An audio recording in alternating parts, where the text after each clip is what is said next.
안녕하십니까. 소상공인 시시각각의 정철진입니다. 우리 소상공인들이 가장 힘들어하는 부분 무엇일까요? 일단 세금 문제를 빼놓을 수 없는데요. 세금을 내지 못하는 경우에는 페널티로 가산금이 붙게 되죠. 그런데 이 가산금이 쌓이고 또 쌓이다 보면 새로운 시작이나 재기가 힘들어질 수밖에 없습니다. 그래서 최근 국회 일각에서는 이 소상공인과 중소기업의 세금 체납에 따른 가산금을 탕감해주자, 이런 의견도 나왔습니다. 이 세법을 개정해서 가산금보다 원금을 먼저 갚도록 하자는 그런 방식인데요. 아무쪼록 이 현실성 있는 좋은 방향으로 풀려서 우리 소상공인들에게 큰 도움 됐으면 하는 바람 가져봅니다. 자, 그럼 오늘 소상공인 시시각각 본격적으로 시작합니다.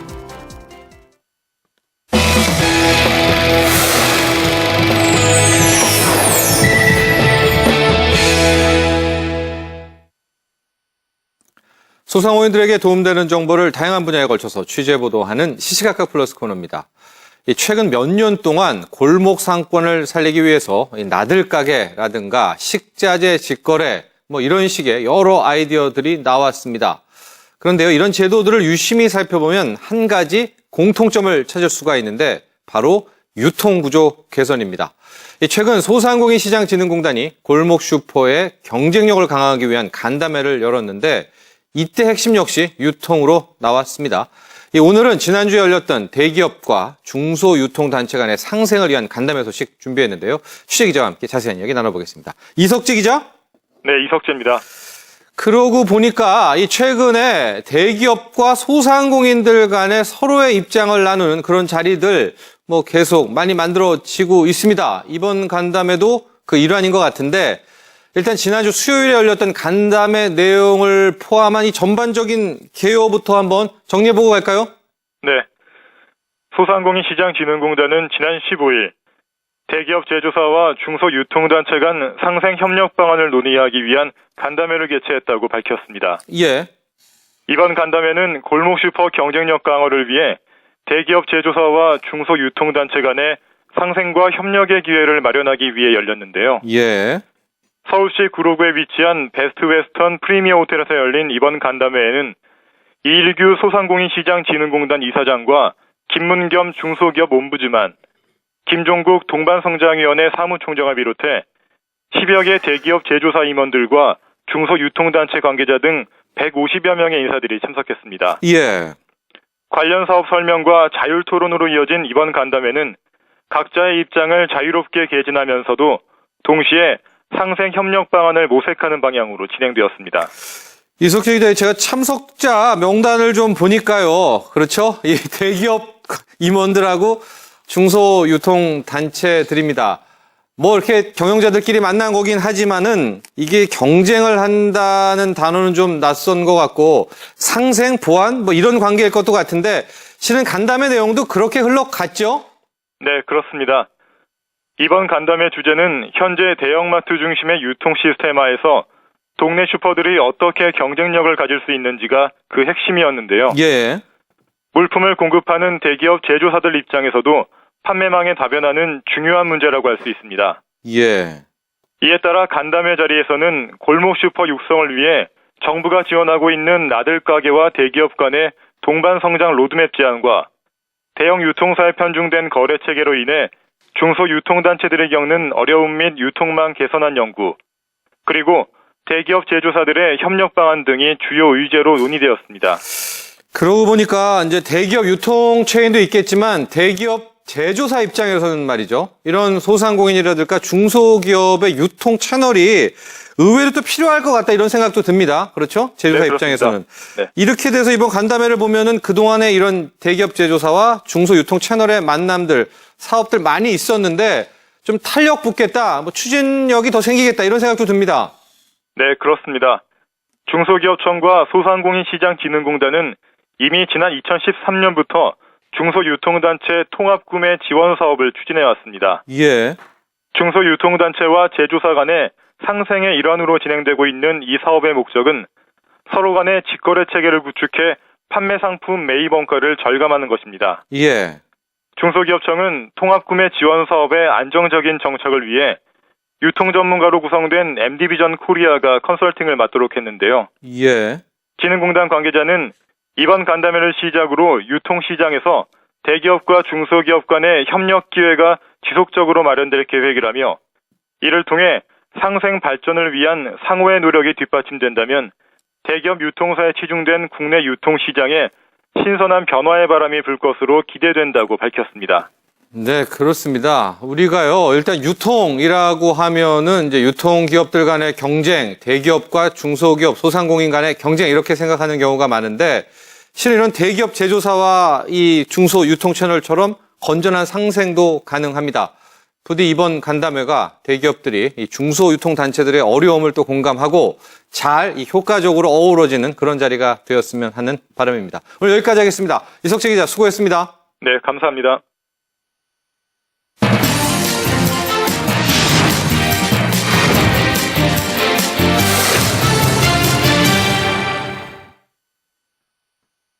네, 중소상인들이 중소기업 적합업종 특별법 제정운동을 본격적으로 추진하겠다면서 추진본부를 지난 2일 발족했습니다. 이곳은 중소기업 적합업종 제도를 법제화해서 구속력을 강화할 것을 촉구하고 있는데요. 앞으로의 활동 어떻게 전개될 것인지 관련한 내용 중소기업 그리고 중소상인 적합업종 특별법 추진본부 인태현 공동대표와 이야기 나눠보겠습니다. 전화 연결되어 있습니다. 인태현 대표님 안녕하십니까? 예, 안녕하십니까. 인태현입니다. 네. 중소기업, 중소상인 적합업종 특별법 추진본부를 발족하셨습니다. 이유가 예. 있죠? 그만큼 이 법제화가 지금 시급하다. 이렇게 받아들여도 그렇죠. 되겠습니까? 그렇습니다. 얼마 전 여론조사에서 적합업종 제도의 필요성에 대해 조사를 했어요. 예, 예. 그랬더니 국민의 한 91.4%가 이 적합업종 제도의 필요성에 대해서 찬성을 하고 있습니다. 예. 그런데 지금은 동반성장위원회에서 이 적합업종 제도를 관할하고 있어요. 예. 그리고 이쪽은 민간 자율 합의에 초점을 맞추고 있는데 이제 문제가 법적 강제력이 없습니다. 예. 그리고 대기업이 무시해도 제재할 방법도 없고요. 그러니까 이게 권고사항인 거죠? 예. 예. 권고사항이죠. 예. 근데 이제 염려스러운 거는 이미 적합업종 지정 신청을 했음에도 불구하고 1년이 넘게 진척이 없는 상태에 있는 경우도 있어요. 예. 그래서 적합업종 지정 신청 단체들이 모여서 적합업종을 이렇게 자율협의에 맡길 게 아니라 법으로 법제화를 하자라고 하면서 추진본부를 결성한 겁니다. 예. 그 추진본부에 참여하고 있는 단체들은 잘 아시다시피 공구단체인 한국산업용제, 예. 베어링 판매협회, 예. 슈퍼마켓 협동조합연합회, 한국계란유통연합회, 한국문구유통업 협동조합, 전국문구점 살리기협회, 그리고 식자재 도매업인 전국유통상인연합회가 참여하고 있습니다. 예. 이미 적합업종으로 지정된 단체들도 관심을 가지고 추진본부에 가입하고 있는데요. 예. 제빵협회 같은 경우 있죠. 네네. 이런 데도 저희한테 지금 관심을 가지고 가입을 하고 있습니다. 이미 지정이 됐는데도 불구하고 이제 합류하겠다 이런 의견을 밝힌 거죠? 그렇죠. 왜냐하면 그것은 대기업이 어느 순간에라도 이 협의를 무시해버리면은 그렇죠. 민간 자율을 해보기 때문에 네. 보장이 확실하지 않다라고 이제 염려를 하고 있는 거죠. 대표님, 이 법안 이제 특별법으로 만들겠다는 겁니다. 중소기업 적합업종을 기존의 권고사항에서 아예 법으로 못을 박자 이런 건데 예. 내용을 좀 몇 가지 봐도 될까요? 구체적으로요. 어떤 내용 담겨 있는지? 예, 지금 현행 대중소기업 상생협력 촉진에 관한 법률 중에서 네. 적합업종 지정에 관하여는 지금 동반성장위원회가 대기업과 중소기업의 자율협의에 맡겨놓고 있거든요. 예. 이거를 저희는 적합업종 지정 권한을 중소기업청으로 통일하라는 거죠. 예. 예, 그 다음에 두 번째로는 중소기업이나 중소상인 보호 육성 정책, 적합업종 지정 해제 등을 심의하기 위해서 중소기업청 소속으로 중소기업, 중소상인 적합업종 심의위원회를 설치하는 것. 예. 이제 구체화되는 거죠, 쉽게 말해서. 예, 예. 그 다음에 세 번째는 중소기업청장이 중소기업 형태로 사업을 영위하는 것이 국민경제의 건전한 발전과 산업구조의 개선을 촉진할 수 있다고 인정되는 사업 분야. 예. 이거를 중소기업 아까 얘기했던 심의위원회 있죠. 네. 심의위원회 심의를 거쳐 적합업종으로 지정 고시하고 또 대기업 및 대기업과 실질적 지배관계를 맡는 중소기업은 적합업종의 사업을 인수, 개시 또는 확충할 수 없게 규제하는 거죠. 네. 마지막으로 중소기업청장이 중소업종의 사업을 영위하고 있는 대기업 등에게 해당 사업을 중소기업 또는 중소상인에게 이양할 수 있도록 권고하고 예. 이를 불이행할 경우에는 사업 이양을 명령할 수도 있어요. 이렇게 이제 우리는 중소상인 적합업종을 개정하려고 예. 하는 거죠. 보니까 기존 이 중소기업 적합업종 틀에 중소기업청 또 중소기업청장에게 많은 권한을 좀 부여한 것 같습니다. 그런 그렇죠. 식으로 예. 구속력을 어쨌든 중소기업청에 맡기겠다, 위탁하겠다 이런 의미가 담겨 있는 겁니다. 그렇죠. 법적으로 이제 그 통제할 수 있는 정확한 심의위원회를 설치해서 하자는 거죠. 네, 그러고 그런 정보기관으로서 어느 정도 중소기업청을 신뢰한다 이렇게 이면을 읽어봐도 될까요? 중소기업청이 제 역할을 하도록 해야 한다. 이게 더 맞는 말이죠. 알겠습니다. 예. 예. 대표님, 이런 이야기도 있습니다. 실제로 중소기업 적합업종에 나왔을 때 이걸 권고사항으로 한 이유가 자유시장 경제에서 어떤 업종을 누구는 해라, 누구는 말아라 이런 것들을 법으로 강제한다는 게 어떻게 보면은 이 산업 전반에 역효과를 낼 수도 있다. 생태계 교란이다. 이런 지적도 있고 이렇게 주장하시는 분도 계시는데 여기에 대해서는 어떤 입장이신가요? 예, 저희는 오히려 그 산업 생태계를 보호하기 위해서 이것이 필요하다. 왜냐하면 자연 환경에도 큰 나무 한두 개 가지고 자연이 유지가 안 되잖아요. 작은 풀뿌리들이 있어야 유지가 되듯이 유통 생태계도 저희는 마찬가지라고 보는 거죠. 네네. 근데 특히 지금 그 얼마 전 국감장에서 동반성장위원장이 대기업의 연합체인 정경련의 단독 추천으로 위원장이 된 사실이 밝혀졌어요. 예. 그리고 동반성장위의 운영비의 70%가 한 21억인가 20억 정도 되는데요. 네. 그 정경련으로부터 나오고 있어요. 예. 그러니까 결국은 정경련의 입장을 대변하는 그런 기구로 전락할 여지가 너무 많은 거죠. 여지가 많다는 거죠. 예. 네, 그래서 결국 그런 아까 했던 산업 유통의 생태계를 파괴하는 것이 아니라 네. 그런 논리들은 법제화를 이제 무산시키고 동반성장에도 역시 대기업 입맛에 맞게 흔들겠다라는 전 대기업의 철저한 논리라고 보는 거죠. 외국 사례는 그래서 어떤가요? 저희는 오히려 산업 생태계를 보호하기 위해서는 적합업종이 가장 중요하다 이렇게 보죠. 외국 사례 같은 게 있을까요? 네, 일본에서도 유사한 법이 1977년부터 시행 중에 있다고 하고 있습니다. 아, 이런 식으로 어떤 중소기업 적합업종을 법으로 아예 지정하는 그런 것들이요? 예. 또 하나 이 반대론자들 가운데는 이렇게 지정을 했더니 잘 되는 업종도 있지만 또 경쟁력을 잃어버린 업종도 있다. 이렇게 효과성 논란이 있습니다. 실효성에 대해서 어떻게 좀 준비하고 갖고 계신 자료가 있을까요? 예, 지난 6월에 중소기업연구원에서 적합업종 효과를 연구를 한 분석 결과가 나왔습니다. 예. 그러니까 적합업종 제도가 도입되기 직전 연도인 2010년 이후 적합업종 영위업체당 평균 매출 증가율이 나왔는데요. 예. 2010년에는 그 적합업종 영위업체가 6.84% 증가, 2011년에는 4.82 증가, 예. 12년에는 7.19% 계속해서 증가 추세에 있고요. 예, 매출액이요. 매출 증가율이요. 네. 그 다음에 2012년도 전체 제조 중소기업 증가율을 정경련 자료에 나온 거와 비교하더라도 1.6배 증가가 나타났어요. 예. 그 다음에 이런 그 적합업종 영위업체의 근로자 평균 증가율도 조사를 했는데요. 네. 2009년에 13.17%에서 2010년에는 1.86%로 감소 추세였어요. 예. 근데 다시 이제 적합업종 영위업체가 된 다음에 조사를 해봤더니 2011년도에 29.65%가 증가하고 예. 2012년도에도 20.68% 증가된 것으로 조사됐어요. 네네네. 적합업종 제도가 일자리 창출에도 효과를 나타낸 것으로 나타났죠. 고용학과도 있다. 이렇게 보면 되겠습니다. 불구하고 적합업종 지정되더라도 예. 3년이라는 기간적 한계가 있어요. 그러니까 3년 후에 재지정을 원하고 있지만 대기업이 응하지 않으면 재지정할 수가 없어요. 예. 그래서 더욱 법제화가 필요한 이유라고 우리는 보고 있는 거죠. 네. 법제화입니다. 이제 입법이에요, 입법이. 법으로 어떤 업종을 이렇게 보호한다. 이게 어떻게 보면 힘들 수도 있을 겁니다. 근데 참 발로 뛰시고 계시는데 앞으로 어떻게 추진할 계획이십니까? 활동 계획 좀 있으면 전해 주시죠. 예, 저희가 지금 동반성장위원회가 사실은 대기업의 들러리에 불과한 거 아니냐 이런 생각을 하고 있고요. 네. 이번에 그래서 저희가 중소기업 중소상인 적합업종 특별법 제정 추진본부도 그런 의미에서 이제 발족을 하게 됐습니다. 네. 그래서 700만 중소자영업자들이 적합업종 법제화를 통해서 빼앗긴 서민경제의 터전을 되찾고 소수 독점 대기업의 횡포를 근절하고 우리나라의 내수경제를 살리는 진정한 서민경제를 살리는 운동을 전개해 나갈 건데요. 네. 토론회도 지금 계속 하고 있고요. 네. 또 산통부의 의원님들이라든가 여러 여기에 관심을 갖고 있는 의원님들과 계속 여야를 막론하고 간담회를 하고 설득 작업을 하고 있습니다. 예. 그리고 이제 우리 상인들 스스로는 전국 곳곳에 점포에서 적합업종 법제화를 요구하는 프랜카드도 달고 자동 차량에도 부착하고 또 모든 소비자들이 우리 국민들이 적합업종 법제화에 동참할 수 있도록 좀 호소할 계획입니다. 예. 전국에 계시는 자영업자, 중소상인, 시청자 여러분들이 관심과 참여를 좀 많이 해주셨으면 좋겠습니다. 결국은 이제 국회 입법이니까요. 국회에서 판가름이 날 것 같은데 우리 대표님, 여당, 야당 의원들 좀 만나면은 우리 국회의원분들의 생각은 어떤가요?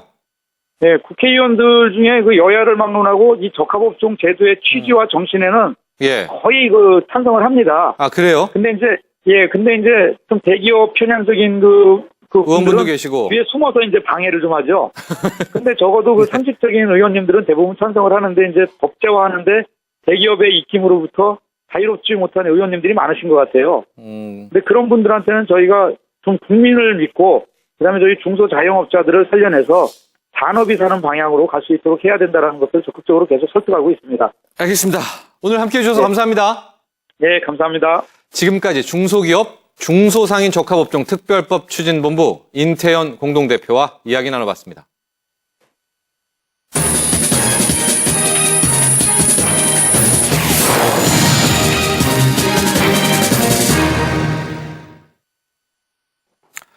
네, 온천으로 유명한 충청남도 아산의 온양온천시장이 시장 안에 시장인 반짝시장을 운영합니다. 11월 1일까지 매주 토요일마다 열리게 되는데 3개의 테마 구역으로 나눠서 다양한 계층의 사람들이 참가한다고 합니다. 자세한 내용 온양온천시장 상인의 황의덕 회장과 이야기 나눠봅니다. 전화 연결되어 있습니다. 황의덕 회장님 안녕하십니까? 예, 안녕하세요.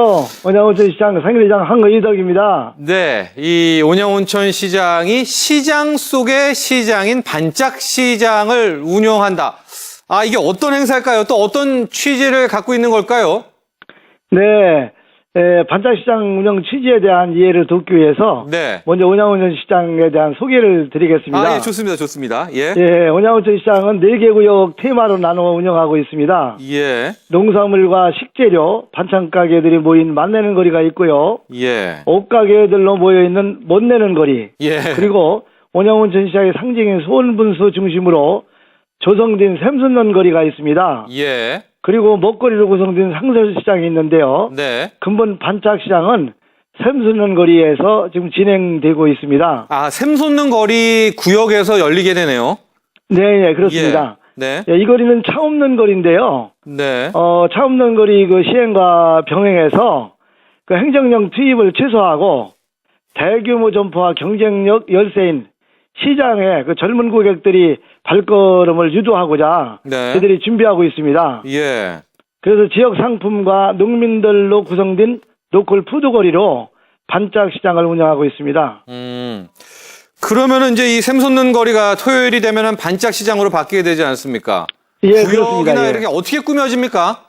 구성은요? 예, 우리 반짝시장은 그 샘솟는 거리에 한 200m 되거든요. 예. 네드존이 있고요. 옐로우존, 그린존, 총 3개 구역으로 나눠서 사회적 기업 활성화 거리, 그 청년들 일자리 창출 거리, 상인과 시민이 함께하는 생활시장 거리로 운영되고 있습니다. 네. 그리고 1구역 레드존에서는요, 그 청년들이 지금 그 사업을 희망하는 이런 분들, 시험 공간 및 또 유망 사회적 기업을 운영하고자 하는 그런 상품으로 판매되고 있습니다. 네. 또 2구역에서는 그 넬로우전에서는 다문화 가정과 일반 시민이 참여하고요. 가족 벼룩 시장으로 운영되고 있는데요. 이 구역은 참 재밌습니다. 왜냐하면 가정에서 쓰지 못하는 이런 물품들을 가지고 나와서 교환하며 판매하는 구역으로 운영되고 있습니다. 벼룩 시장 연상하면 되겠습니다. 네, 그렇습니다. 예. 그리고 3구역 그린존에서는 아산에서 생산되는 그런 농민들이 직접 가지고 나온 로컬 푸드 거리로 구성해서 그 농민들 상품을 판매할 수 있는 이런 판매 공간으로 운영되고 있습니다. 이미 시작을 하셨죠? 예, 했습니다. 예. 반응이 어떤가요? 시작하고 보니까 잘했다고 생각이 듭니다. 그래서 많은 고객들도 증가되고요. 매출도 증가되는 것으로 이렇게 나타나고 있습니다.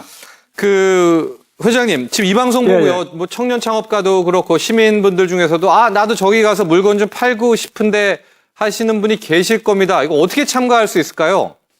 그러신 분들은 온양온천 우리 상인회 사무실이나 네. 시청 경제과로 문의하시면 되고요. 예. 상인회 직접 나오셔서 접수하시면 저희들이 잘 선별해서 자리를 배정해 드리고 있습니다. 예. 반짝시장은 11월 1일까지 매주 토요일마다 열리는데요. 많은 참여를 좀 부탁을 드리겠습니다. 예. 예, 그리고 샘선론 거리에 우리 반짝시장 운영하다 보니까 그 차량이 아마 진입이 불가합니다. 예. 다소 불편하더라도 많은 시민들이 좀 이해를 해줬으면 굉장히 고맙겠습니다. 네. 별도로 온양온천 시장이 쇼핑몰도 있습니까? 예, 그렇습니다. 예. 온양온천 시장에서는 그 온양온천의 우수성과 시장 경쟁력을 확보하기 위해서 네. 저희들이 그 연구 개발한 온천지의 무한과를 특산물로 이렇게 했고요. 예. 온천지의 상표를 등록해서 쇼핑몰을 운영하고 있습니다. 예. 온양온천 시장에서 판매되는 농산물과 친구료, 화장품, 다양한 상품들을 만나볼 수 있는 기회가 될 겁니다. 예. 그래서 참고하실 거는 온천지의 쇼핑몰과 온양온천 시장 카페하고 온양온천 시장 홈페이지를 이용하시면 네. 아마 참고로 많이 아마 보실 수가 있습니다. 일단은 이 온천 시장이 어떤 모습인지 보려면 온천지에 한번 들어가 보면은 좀 분위기를 파악할 수가 있겠네요.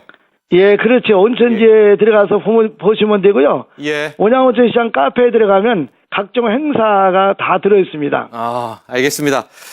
그래요. 오늘 회장님 함께 해주셔서 감사합니다. 예, 고맙습니다. 감사합니다. 지금까지 온양온천시장 상인의 황희덕 회장과 이야기 나눠봤습니다.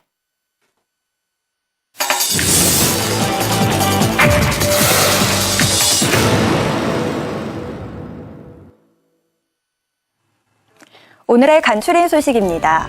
소상공인시장진흥공단이 창원에서 개최하는 전국 우수시장 박람회에서 내달 2일 어린이 전통시장 100일장을 실시합니다. 올해로 4회째를 맞이한 어린이 전통시장 100일장은 전통시장의 활성화를 위해 기획된 행사인데요. 전통시장과 관련한 자유주제로 전통시장에 대한 생각과 체험기 등을 운문산문 구분 없이 자유롭게 적으면 됩니다. 전국의 초등학생이라면 누구나 참가할 수 있으며 대상 수상자에게는 소상공인시장진흥공단 이사장상과 함께 100만 원의 상금을 온누리 상품권으로 지급할 계획입니다. 온라인 참가 신청은 오는 28일까지 소상공인시장진흥공단 홈페이지를 통해 가능합니다. 소상공인들을 위한 비즈니스 마케팅 전문기업 비즈노 성공실천회가 오는 21일 일본 USP 마케팅 전문가인 가토 요이치 대표를 초청해 소상공인을 대상으로 특강을 진행합니다.